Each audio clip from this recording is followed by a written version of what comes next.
There was something unsettling about it. You're pretty sharp, could make a good guard yourself. Please don't joke about that, sir. Thank you. I guess I was just focused since I'm trying to help find him. You mean he's missing? Yes, sir. The guard seemed taken aback. It's as if this was the first he'd truly registered my words. He probably hadn't been paying attention earlier and was only now processing that someone had vanished right under the security team's watch. We missed this. Is this going to be a problem for you? Not really, it wasn't during my shift, anyway. Someone else's issue, I guess. Uh-huh. The classic logic of shift work. Duly noted. At any rate, we continued watching the footage, and I was able to track the missing manager's movements. The surprising part? He didn't go up to the upper floors. It seems he went down instead. Further down than even the safety management office. B2. The CCTV showed him staggering as he got off on the second basement level. Creepy. What on earth happened? Why did an administrative employee head down there as though in a trance? That's an area only the security team supposedly has access to. And even within the security team, they were only authorized to patrol, so what was he doing down there? Cold sweat broke out. I quickly looked away from the empty elevator on the screen. It's starting to feel risky even watching this footage. So far, I'd managed to skate by, but this might be too much. The underground levels of this pharmaceutical company were rumored to house the raw materials from creepypastas. A place shrouded in mystery, where regular employees had no access and no knowledge of what went on. Even in it was described like some haunted basement tale. Nuh-uh. I should just nope out of this while I still can.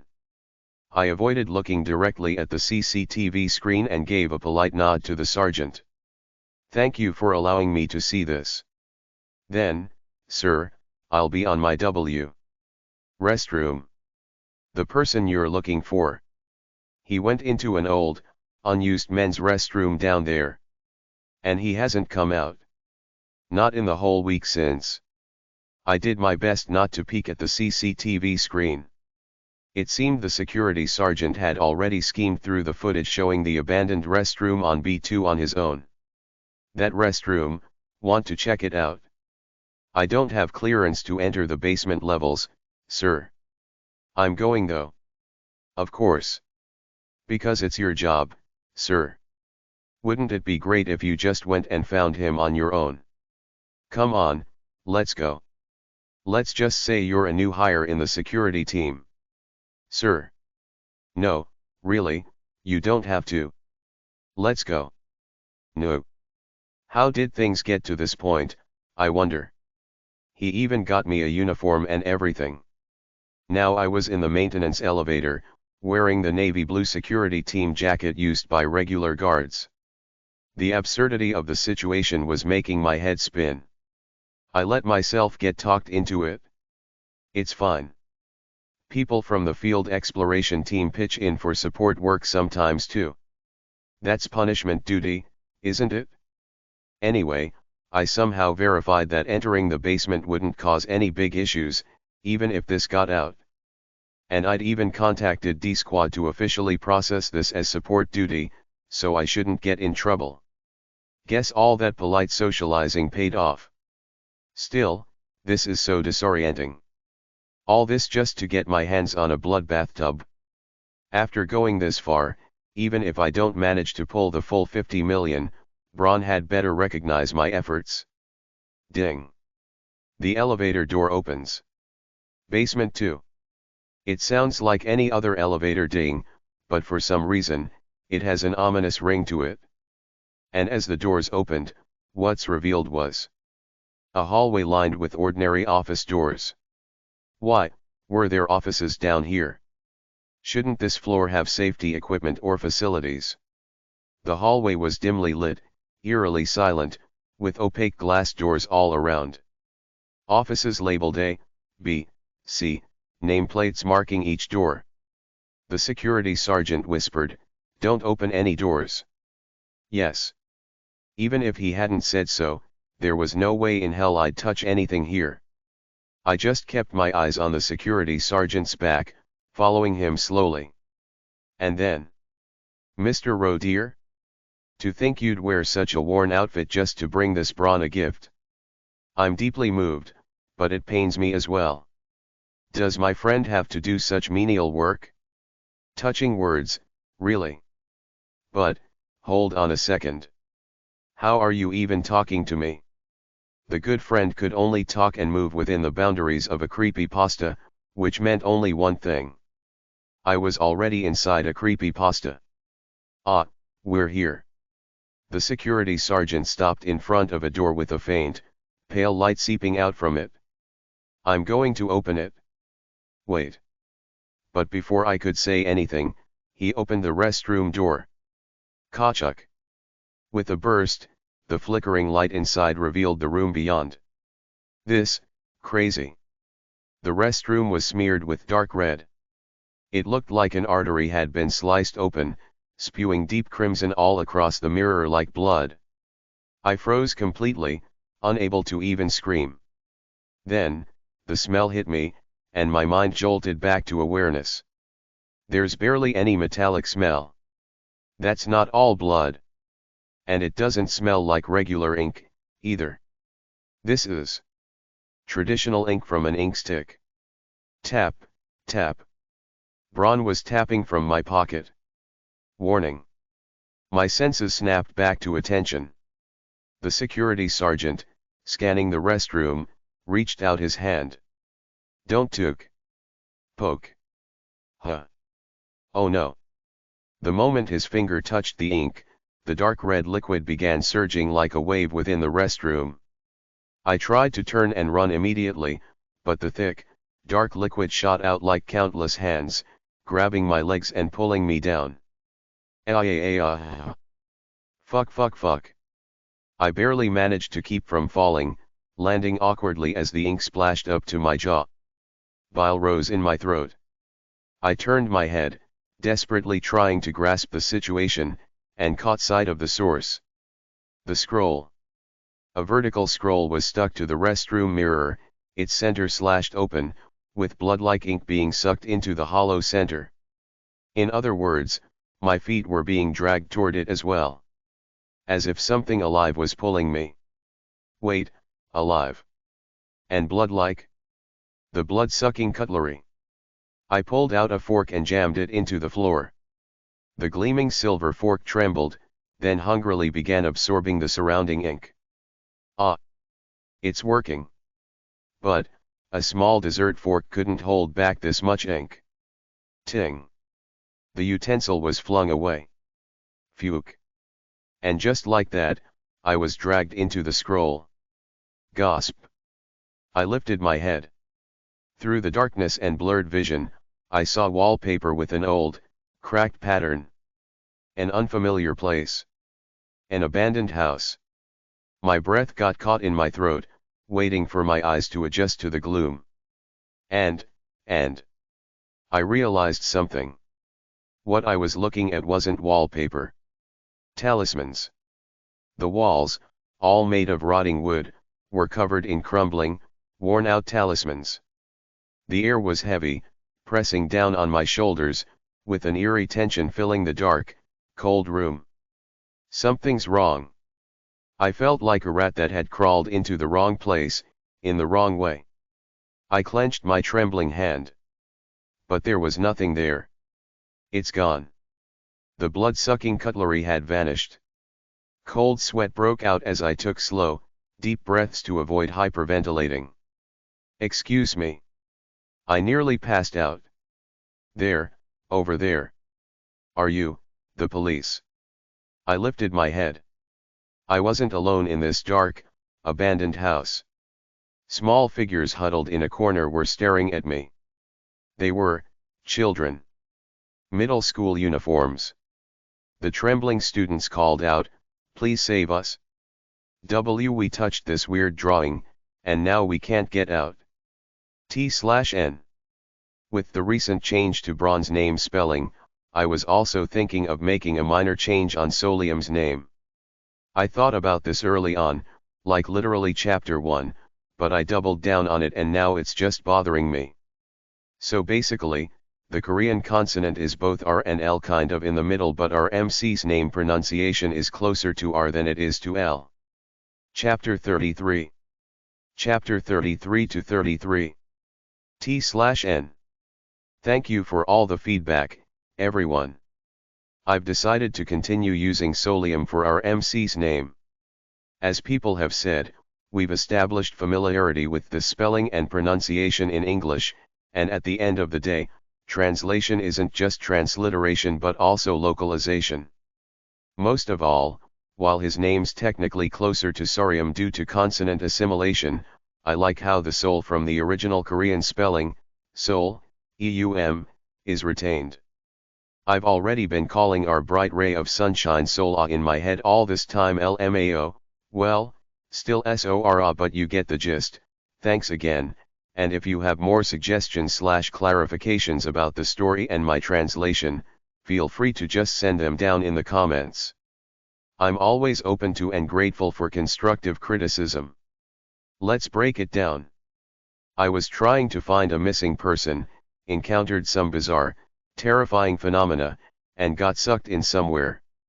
In short, I'm a missing person now, too. Swallowed up by a creepypasta. Excuse me, sir, are you a policeman? And maybe, these kids are as well. There were 5 or 6 of them in middle school uniforms, looking at me with a mixture of hope and fear.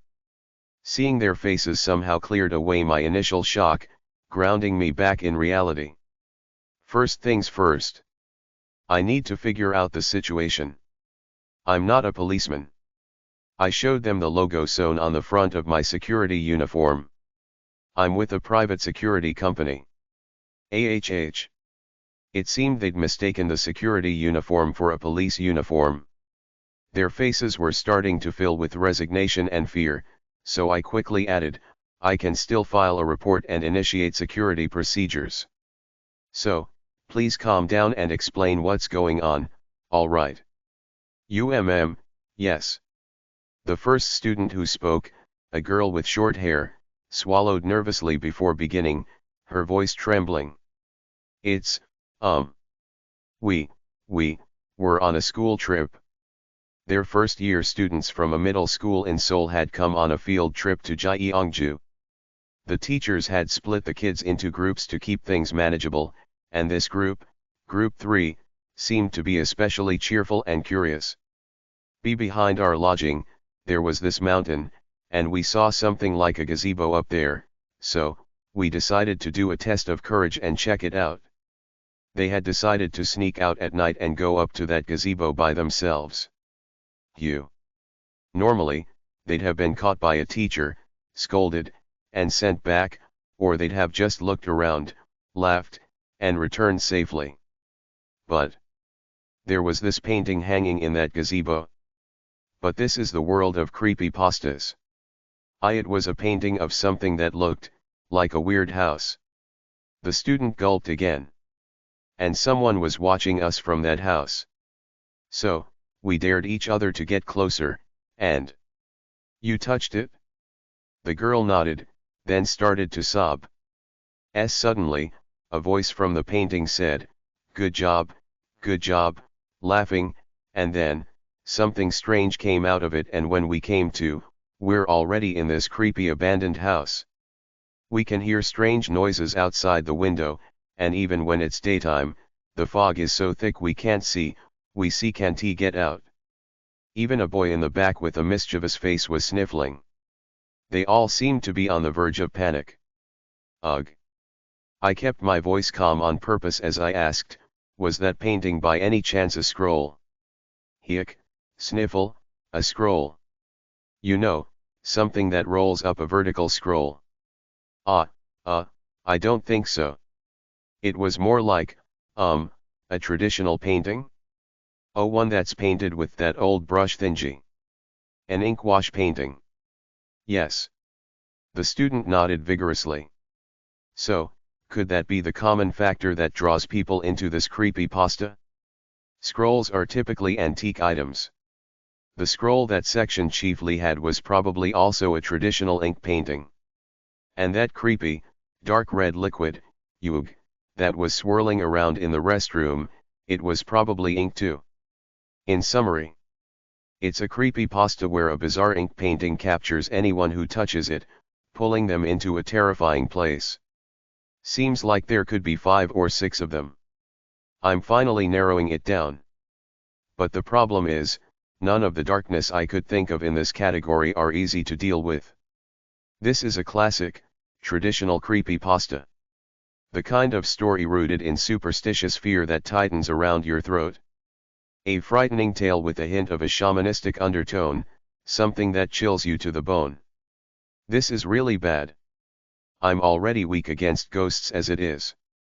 This feels way more intense than that convenience store ghost.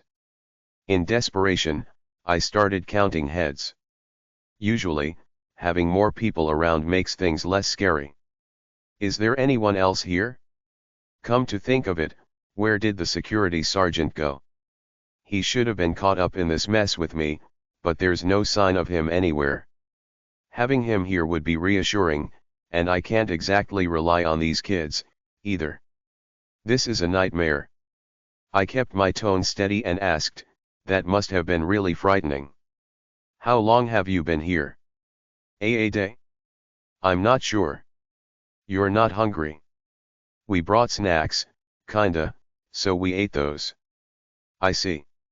These kids must be at their limit. These kids, who barely graduated elementary school, have been trapped here on their own? They're likely still alert because they're terrified, which is keeping them from feeling tired, but it won't be long before they crash hard. We're so scared, and our phones don't work, so. I get it. I'll look for a way out, so in the meantime, don't touch anything else. Wait. So, is it just you here? No other adults around? An adult? There's one. There's one, but. Then, at that moment, a scream rang out from far away. Ah! He's been screaming, all by himself, that Ajussi's scaring us. Yeah. I'm scared too. But I can't just drag all of you along. In times like this, having a comforting, living, plush toy around definitely comes in handy. Bron. I called out to the good friend in my pocket. Come to think of it, he's been pretty quiet. Mr. Rowe dear. A slightly crestfallen voice answered. I'm sorry. To think you went to such a filthy, unhygienic place just to bring me a gift. It seemed he was feeling rather guilty. I let out a faint chuckle. It's all right. We'll get out of here. Actually, it's not all right at all. But getting angry here won't let me quit halfway, either. That would only leave me with a resentful, murderous plush toy. You're truly bold. That's an admirable talent, even as an entertainer. No, I'm just absolutely scared out of my wits. So I'm counting on you for some serious help. Can you help me find a way out? What do you need? Just say the word, and this Bron will prepare it. This is great at this rate, even if I don't manage to pull the full 50 million, our friendship won't be at risk. After giving Bron a few taps of gratitude on my pocket, I stepped deeper into the abandoned house. Toward the source of the scream. Wait here for just a moment. I'll go check it out. Oh okay. Of course, I'd already loaded a 501 coin in case I needed to activate the remote hand at any moment.